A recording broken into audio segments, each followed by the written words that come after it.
Some things on the internet are not meant to be found. They lurk in the shadows, waiting. I've been staring at this script for 3 days. I keep deleting the intro.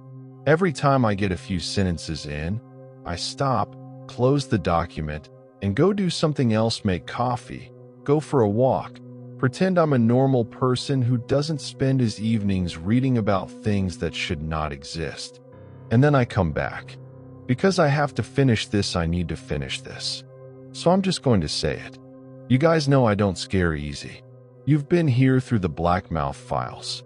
You sat with me through the entire Ikigahara series, 3 parts, 60,000 words of documented disappearances and forest spirits, and 1 ranger's testimony that still makes me feel sick when I think about it.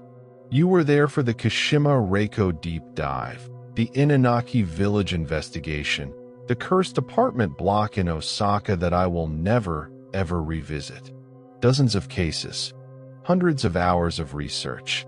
And through all of it, I have maintained I think, anyway, a certain composure, a certain distance.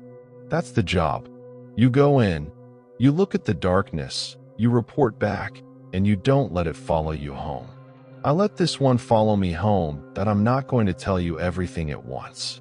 That's not how this story works, and honestly, it's not how I'm capable of telling it right now. But I'll give you this much. Somewhere in the mountains of Iwate Prefecture, on a trail that closes at sundown for reasons the local government describes only as historical and cultural preservation, there is an old woman who carries a lantern. She walks slowly. She looks frail. She will smile at you if you meet her eyes, and you will spend the rest of your life trying to forget how many teeth that smile contained, and how long it stayed on her face after her eyes had already gone cold. I almost didn't post this. By the end, you'll understand why I took 2 weeks off. Her name is Yamauba. To understand what happened, you first need to understand what she is. And I mean really understand, not the sanitized, folklore-adjacent version you'll find on a Wikipedia deep dive at 2 in the morning, but the older, stranger, more uncomfortable truth that lives underneath it. The Yamauba written sunlock, literally mountain crone, appears throughout Japanese folklore dating back at least to the Muromachi period, roughly the 14th century, though most scholars believe the belief system she belongs to is considerably older than that. She is not, strictly speaking, a ghost. She is not a demon in the conventional sense. The closest Western analogs would be figures like Baba Yaga, Black Annis, the Hag of the Moors, old women at the edges of civilization who represent something the wilderness does to people who stray too far into it. But those comparisons only take you so far, and where they stop is exactly where the Yamauba becomes something else entirely. Here is what the old texts agree on. She appears as an elderly woman, alone, on a mountain road. She is lost, or cold, or hungry. She asks travelers for help, shelter, food, company, directions. She seems harmless. She seems pitiable. And if you help her, she will thank you warmly and follow you and wait until the mountain is dark and quiet around you both. And then she will feed. The woodblock prints from the Edo period are instructive if you can find the unrestored versions. Most of the ones in circulation have been softened, the details rounded off, the expressions made more ambiguous. In the originals, her hair is depicted mid-motion, coiling around her like something alive and hungry. Her mouth, in several prints, is illustrated bisecting her face from ear to ear, a smile that has stopped pretending to be a smile. She is not shown attacking. She is shown finishing. There is a difference, and the artists understood it. What makes her genuinely distinct from Western hag mythology, and this is the Western hag's lure, then harm. The Yamauba nourishes, then devours. She will feed you before she feeds on you. She has been documented in stories giving travelers shelter for days, weeks, caring for them with something that looks indistinguishable from maternal warmth before the dead is called in. She doesn't want victims. She wants recipients. She needs you to have accepted something from her first. Basically, she's every cautionary tale about trusting strangers wrapped in a grandmother costume. Japan really said, "Your kindness is a liability. Your compassion is the door she walks through." There's one more detail, and this is the one that almost every Western source omits entirely, the one that I believe is directly responsible for what happened to the people in this story. But I'll get to that. First, you need to know how I found them. Because someone, not long ago, met her, and he made the mistake of telling the internet about it. The original post has been removed. The account has been deleted.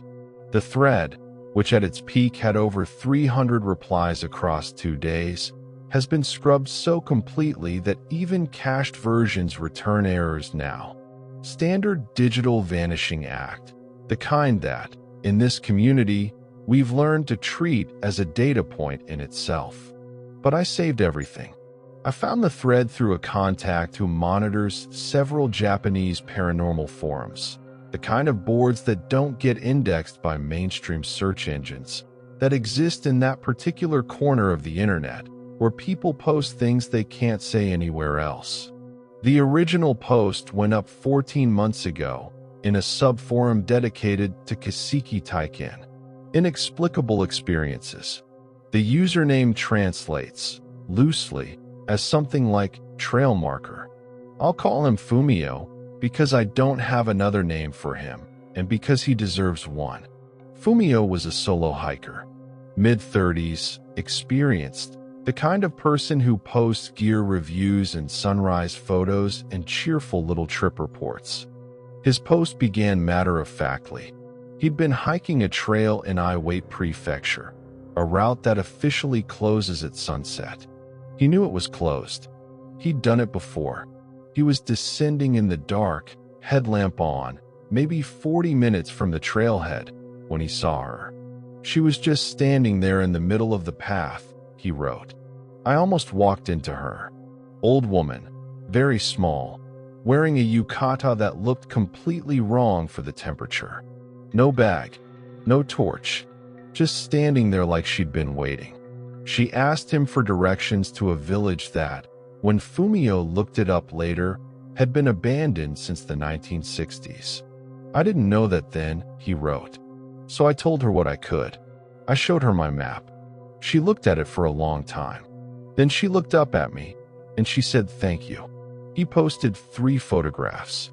They were blurry, phone camera in low light, hands probably not entirely steady, but wrong in a way that blurriness alone doesn't explain. The shape of her in the frame was slightly off. The proportions, the angle of her head relative to her shoulders. The replies came fast. People asking him to zoom in, to adjust the exposure, to describe what he remembered that the photos didn't capture. He answered every question for about 18 hours. He seemed shaken but grounded, trying to process it rationally. Then he stopped responding. His last reply in the thread was 3 words, I can't sleep. 3 days of silence.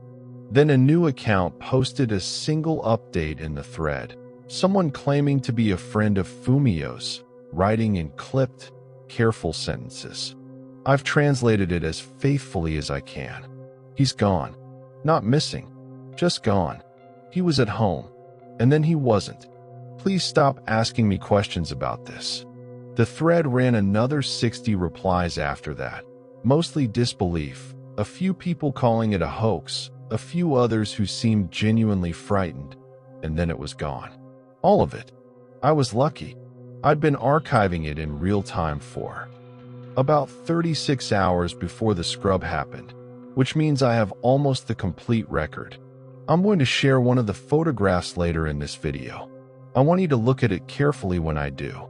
There's something in it I didn't notice until the 4th time I examined it, and once I saw it, I couldn't find a way to unsee it. What I can tell you now is this.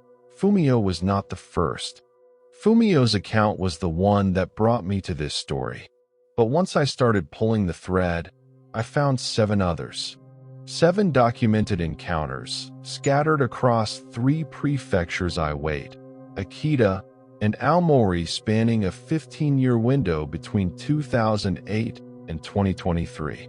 Each one buried in a different corner of the internet. Each one following the same template with the kind of consistency that stops feeling like coincidence around the 4th or 5th time you see it. Solo traveler, mountain road, closed trail, or trail past curfew. Elderly woman, alone, asking for something small. And then wrongness. The first account I found, from 2008, was a single post on a now-defunct message board. A man from Akita described a woman on a ridge path who asked him to share his water. He did. She drank without swallowing. He wrote that specifically, that her throat didn't move, and handed the bottle back. He said he threw it away. He said he didn't know why at the time. He said he still doesn't drink from bottles he's left unattended. A college student in Aomori, descending a trail alone after a photography trip that ran long. An old woman sitting on a rock, asking if he would sit with her for a while so she wouldn't be lonely. He said no and kept walking.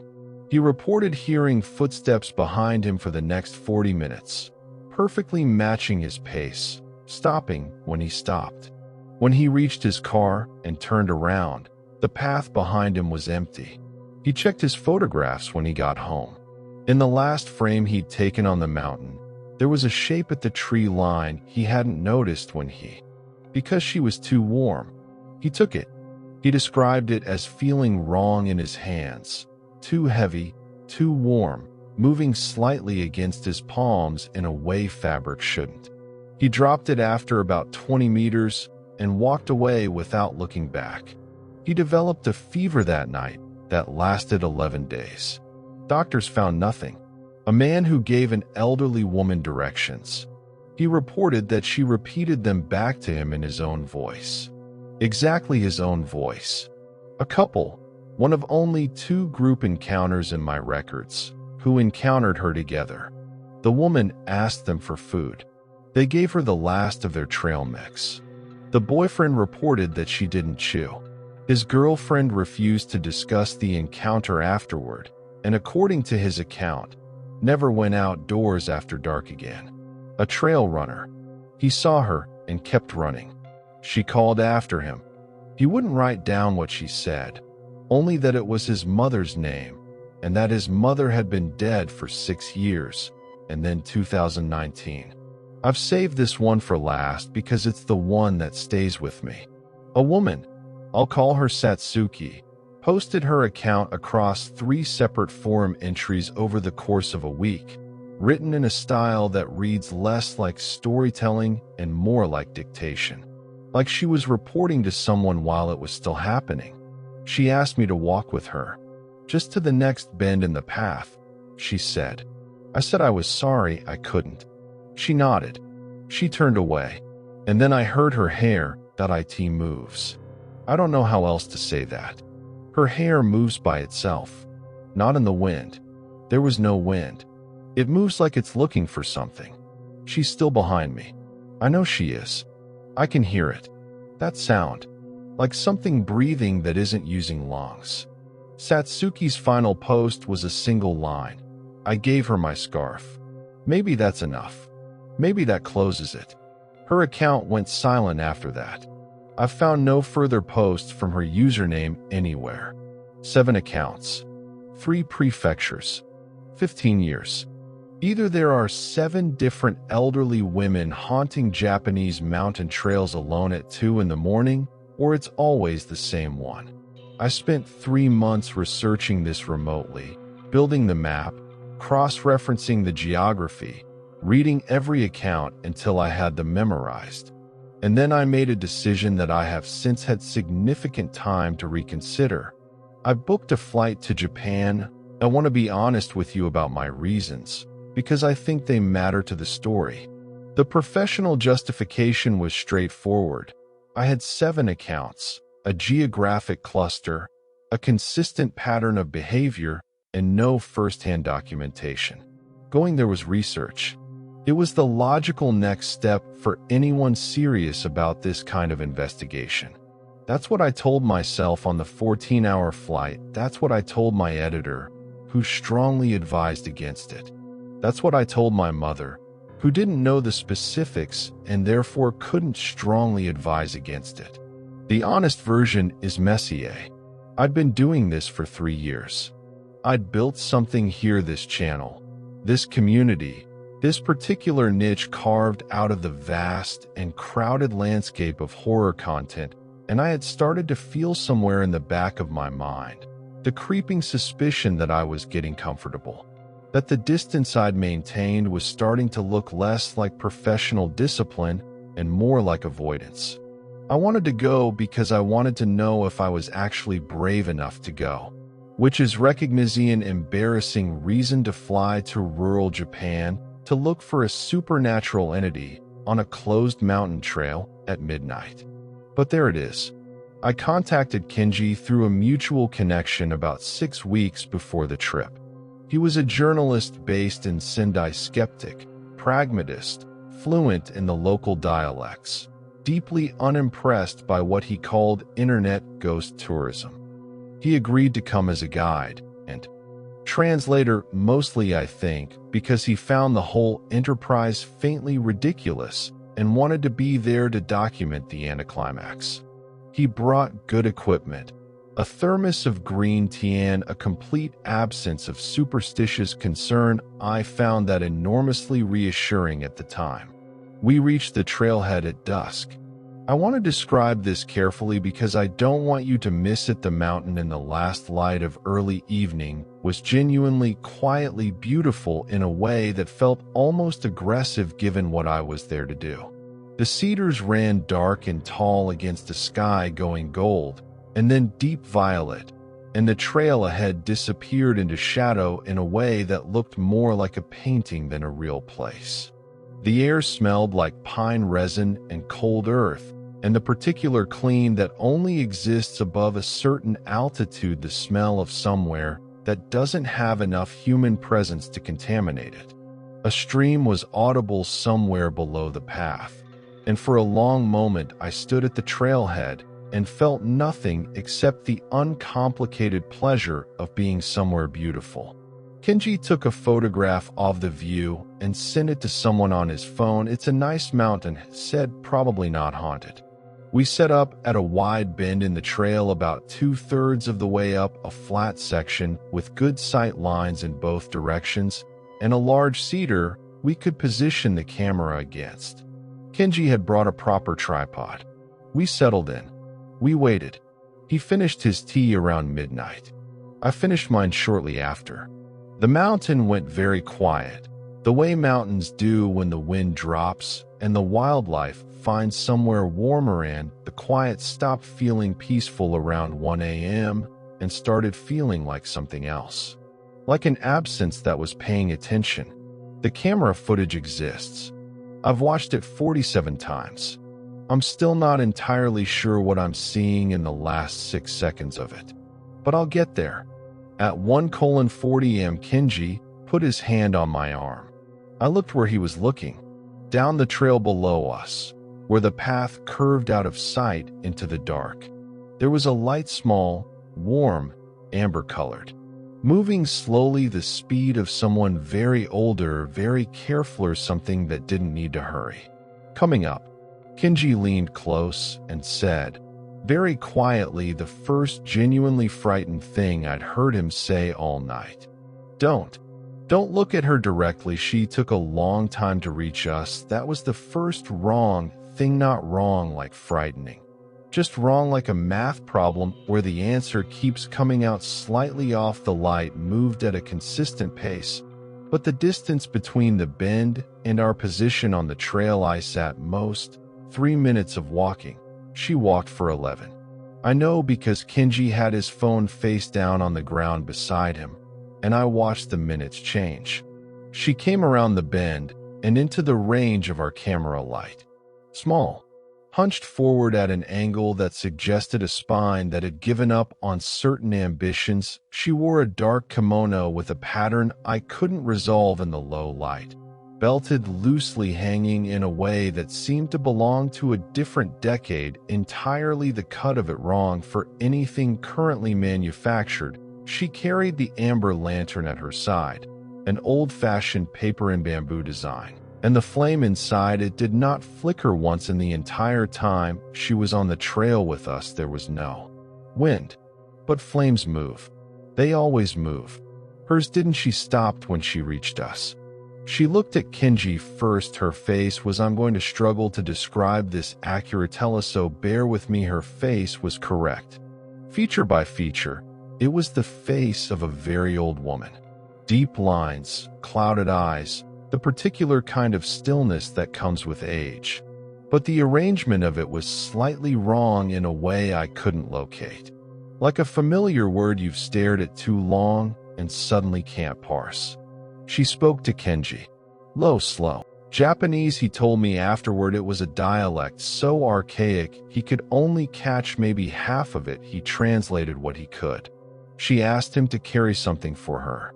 She gestured toward a bundle on her back that I had not noticed until that moment, though I had been looking directly at her. The bundle was the size of a large pack. It had not been there, and then it had. Kenji said, very calmly and very politely, no? Thank you, but no? I watched her process this. It took longer than it should have. A pause that stretched 3 seconds past the natural end of a pause, the way a video freezes on a single frame. Then she turned to me. My brain, ever helpful, offered in that moment. Maybe she just has really smooth shoes. A piece of completely useless gallows humor generated by some panicking subroutine, while the rest of me stood very still and tried to remember how to look like a person. She looked at me. Her eyes were the color of very old wood, and she asked, in English, clear, unaccented, precise English, and you? Will you help an old woman? I want to tell you, I said something measured. Something that the situation called for. Instead, what I said was nothing for about 4 seconds, and then, no. I'm sorry, no. She smiled.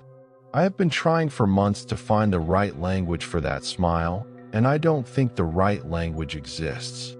It was too wide, not grotesquely, not impossibly, just by perhaps 4 or 5 millimeters more than a human smile extends. And it reached her eyes in a way that smiles aren't supposed to reach. Eyes, not warmth, but the wrong kind of involvement, the expression of something that had gotten what it came for. It stayed on her face for the entire time she stood before us, and it was still there when she turned and continued up the trail past us, moving into the dark above with her unflickering lantern, and it was still there in my memory of her face long after she had disappeared into the mountain. We stood in silence for roughly 30 seconds. Then Kenji grabbed my arm, grabbed it, fingers hard around my forearm, and said 4 words in a voice I had never heard from him before and hope I never hear from anyone again. Her feet didn't move. I looked at him. He was staring up the trail where she had gone. She was upright, he said. She was moving forward. But her feet, her legs, they weren't. He stopped. He picked up his thermos. He looked at it. He put it back down. We need to leave, he said. Right now? We need to go. We left.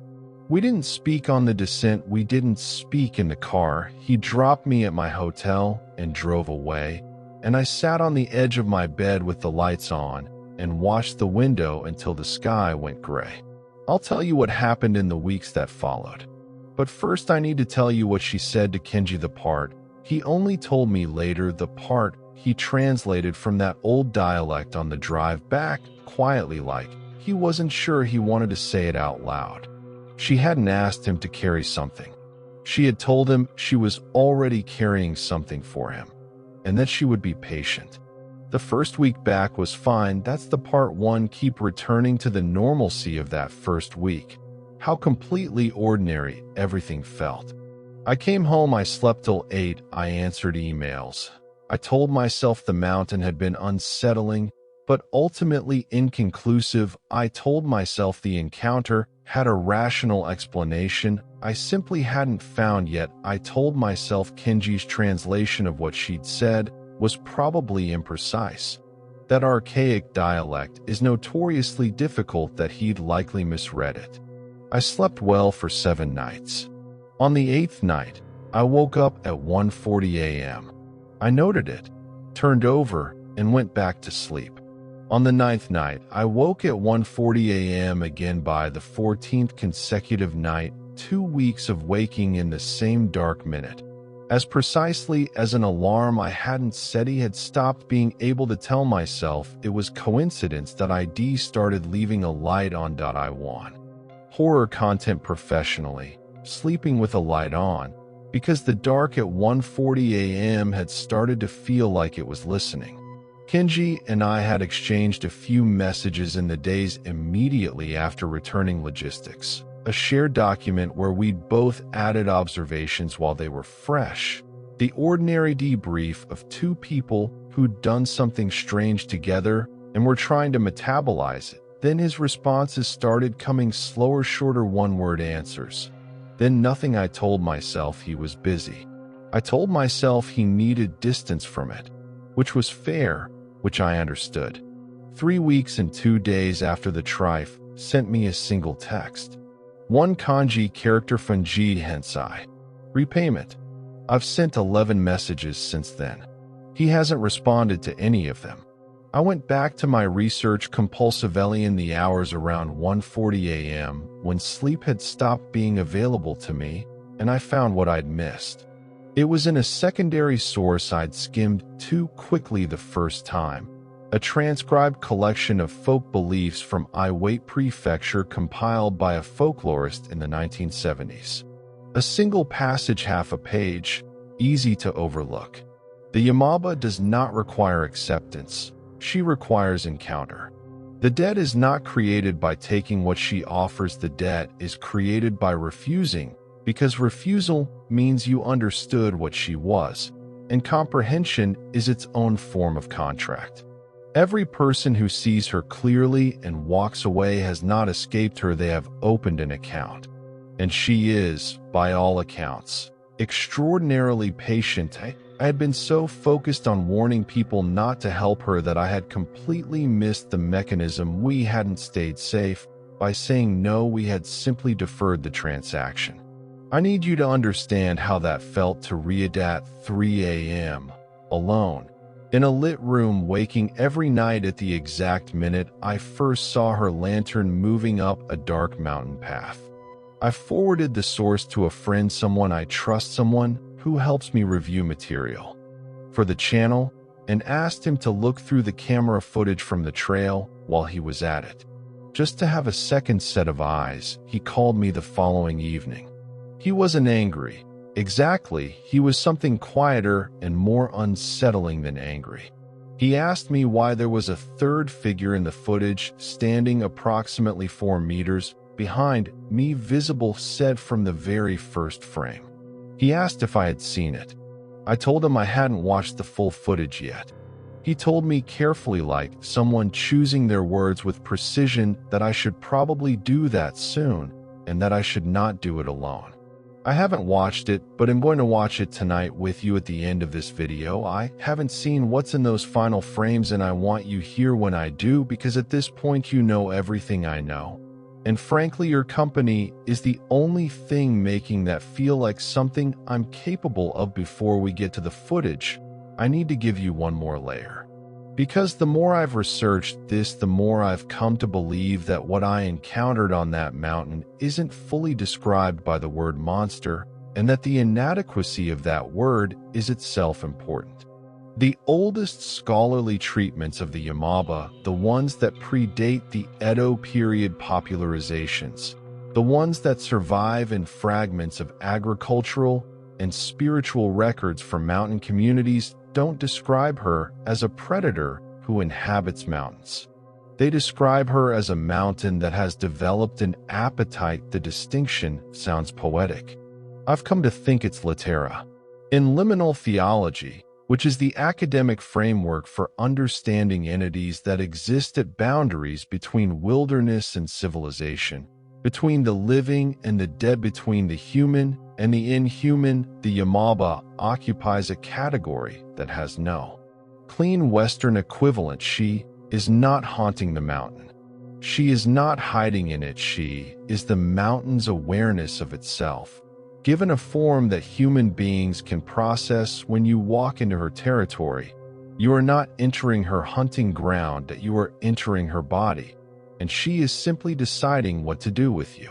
A folklorist named Hashimoto Yuri, whose 2019 paper exists in academic archives that are technically public, but practically very difficult to access without institutional login, which I'll say no more about, proposed something that I found in her work and haven't been able to stop thinking about since. She argued, drawing on field interviews conducted across 3 prefectures over a decade, that documented Yamauba encounters cluster with statistical significance around periods of ecological disruption in mountain regions, logging operations, erosion events, unusually severe winters that alter migratory patterns. The mountain, by her framework, doesn't become more active because people are present. It becomes more active because something has disturbed it. The encounters errant predation, the immune response.